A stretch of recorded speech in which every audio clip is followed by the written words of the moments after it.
ભરૂચમાં સંકલ્પ ફાઉન્ડેશન દ્વારા રક્તદાન, નેત્રદાન, દેહદાન અને અંગદાનની જનજાગૃતિ ફેલાવવા પરંપરાગત પતંગોત્સવ યોજાયો, જેમાં અંગદાન કરનાર પરિવારજનોનું સન્માન પણ કરાયું. ભરૂચ સંકલ્પ ફાઉન્ડેશન દ્વારા વિવિધ સેવા કાર્ય શહેર જિલ્લામાં કરવામાં આવતા હોય છે. જિલ્લામાં અંગદાનની શરૂઆત સંકલ્પ ફાઉન્ડેશન દ્વારા કરવામાં આવી હતી, જેમાં લોકો દ્વારા અંગદાન કરી ઘણા લોકોનું જીવન બચાવવાનું ઉત્તમ કાર્ય સંકલ્પ ફાઉન્ડેશન થકી કરવામાં આવ્યું છે.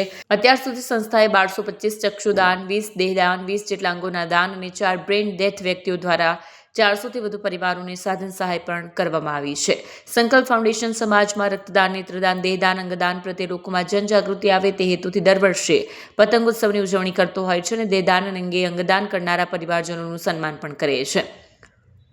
જેના ભાગરૂપે આ વર્ષે પણ પરંપરાગત પતંગોત્સવનું અને દેહદાન અને નેત્રદાન કરનારા પરિવારોનું સન્માન આયોજન શહેર પ્રાર્થના સ્કૂલ ખાતે કરવામાં આવ્યું, જેમાં મોટી સંખ્યામાં શાળાના વિદ્યાર્થીઓએ પતંગોત્સવમાં ભાગ લીધો. આ પતંગોત્સવમાં પતંગો ઉપર રક્તદાન, નેત્રદાન, અંગદાનના સૂત્રો સાથેની પતંગ ઉડાવી લોકોમાં જનજાગૃતિ ફેલાવવાનો પ્રયાસ કર્યો. વિડીયો જર્નાલિસ્ટ વિરેન્દ્ર પાટીલ સાથે સત્યા ટીવી ન્યૂઝ ભરૂચ.